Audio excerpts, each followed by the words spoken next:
اور اللہ تعالیٰ بے نیاز ہے۔ قرآن مجید میں بہت ساری مثالیں ملتی ہیں کہ اللہ تعالیٰ نے فرمایا کہ اگر میرے یہ 18 پیغمبر نام لے کر رسولوں کے، ان کے اندر سیدنا موسیٰ ہے، سیدنا عیسیٰ، بڑے بڑے پیغمبر، اللہ تعالیٰ نے فرمایا یہ اگر 18 پیغمبر بھی اگر شرک کرتے تو میں ان کے اعمال کو برباد کر دیتا۔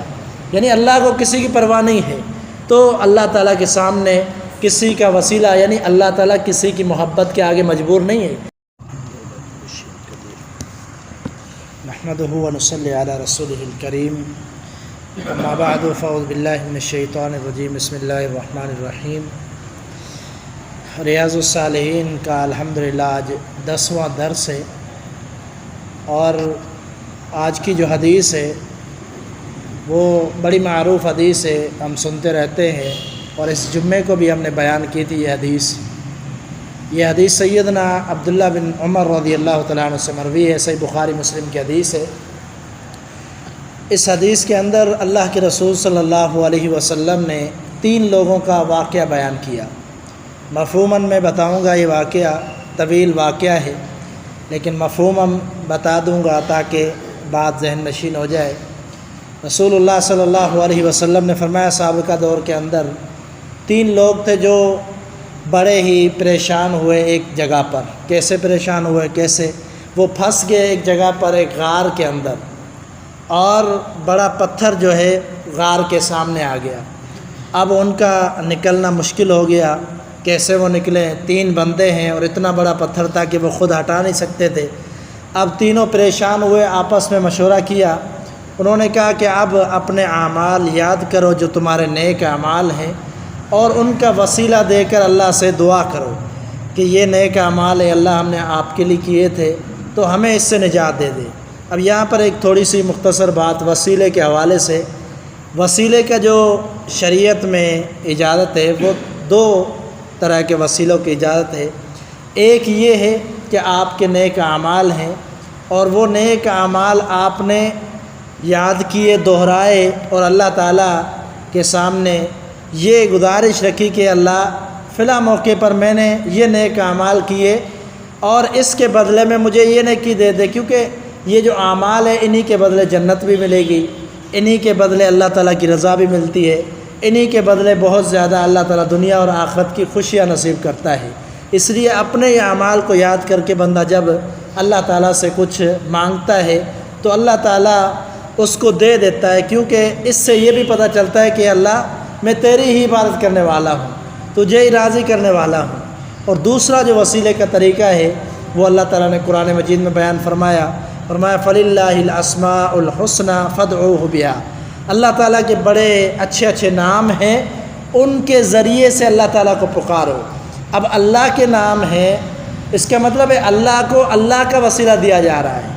اے اللہ میں تجھے تیری بزرگی کا وسیلہ دیتا ہوں، اے اللہ میں تجھے تیری غفار صفت کا وسیلہ دیتا ہوں، اے اللہ میں تجھے رحمان صفت کا وسیلہ دیتا ہوں، اے اللہ میں فلاں فلاں صفت کا تجھے وسیلہ دیتا ہوں، میری گناہوں کو معاف فرما دے، میرا معاملہ حل کر دے۔ یہ وسیلے کی صورت ہے۔ تیسری ایک صورت جو بیان کی جاتی ہے کہ اولیاء کا وسیلہ دینا، بزرگوں کا وسیلہ دینا۔ حقیقت یہ ہے کہ اولیاء اور بزرگ خود اللہ کے سامنے بے بس ہے۔ جو کسی کے سامنے بے بس ہو تو پھر اس کی بات نہیں چلتی، اور اللہ تعالیٰ بے نیاز ہے۔ قرآن مجید میں بہت ساری مثالیں ملتی ہیں کہ اللہ تعالیٰ نے فرمایا کہ اگر میرے یہ 18 پیغمبر نام لے کر رسولوں کے، ان کے اندر سیدنا موسیٰ ہے، سیدنا عیسیٰ، بڑے بڑے پیغمبر، اللہ تعالیٰ نے فرمایا یہ اگر 18 پیغمبر بھی اگر شرک کرتے تو میں ان کے اعمال کو برباد کر دیتا۔ یعنی اللہ کو کسی کی پرواہ نہیں ہے، تو اللہ تعالیٰ کے سامنے کسی کا وسیلہ، یعنی اللہ تعالیٰ کسی کی محبت کے آگے مجبور نہیں ہے کہ ہم سمجھے کہ پیارے پیغمبر کا وسیلہ دیں گے تو اللہ تعالیٰ مان لے گا، ایسا نہیں ہے، نعوذ باللہ۔ یہ تو اللہ تعالیٰ کے ساتھ ہے ایک بہت بڑا جو ہے گستاخی والا معاملہ ہے کہ اللہ فلاں کے ہاتھوں نعوذ باللہ مجبور ہے، فلاں کے ہاتھوں، تو اللہ کی بزرگی کے خلاف ہے یہ بات۔ اس لیے یہ وسیلہ جائز نہیں ہے، کتاب و سنت میں اس کا کوئی ثبوت نہیں ملتا۔ تو یہاں پر جو اعمال کا وسیلہ ہے تو یہ 3 واقعات ہیں 3 شخص کے۔ ایک نے دعا کی کہ اللہ میں وہ شخص ہوں کہ جو جانور اپنے جو ہے مویشی پال جاتا تھا چرانے کے لیے، واپسی آتا تھا، دودھ اپنے والدین کو پہلے دیتا تھا اور کسی کو نہیں دیتا تھا، گھر والوں کو، اہلیہ کو، کسی کو نہیں دیتا تھا، ان کو پلاتا تھا پھر دوسروں کو دیتا تھا۔ لیکن ایک دن مجھے لیٹ ہو گئی، درختوں کی ڈھونڈتے دور نکل گیا، واپسی آیا تو دونوں جو میرے والدین تھے، ماں باپ سو گئے تھے، بچے میرے قدموں کے پاس جو ہے بلکتے رہے بھوک کی وجہ سے اور کہتے رہے دودھ دے، لیکن میں نے نہیں دیا۔ میں نے کہا پہلے والدین کا حق ہے، اے اللہ میں نے ان کو پلایا جب وہ جاگے، اس کے بعد اہل و عیال کو۔ اگر یہ میرا عمل پسند ہے تو اللہ میں نے صرف تیری رضا کے لیے کیا تھا۔ یہاں کیا ہے، باب اخلاص کا ہو رہا ہے، باب اخلاص کا چل رہا ہے۔ یہ ہمارا 10واں درس ہے۔ یہاں دیکھیں کہ عمل کے اندر اخلاص کتنا تھا، اتنا اخلاص تھا کہ اللہ اس کے عمل کو قبول کر لیا اور راضی ہو گیا، کچھ پتھر ہٹ گیا لیکن نکلنے کی راہ نہیں بنی۔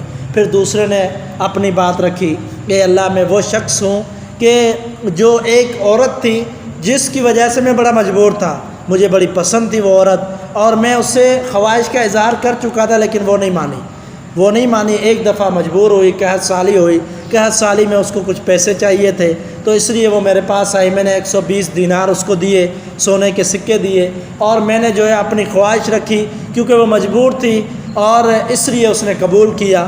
لیکن ایسا ہوا کہ جب میں اس کے قریب ہوا، اس نے کہا اے اللہ کے بندے، اللہ سے ڈر جا۔ اے اللہ، جب اس نے یہ کہا تو مجھے تیرا خوف آ گیا،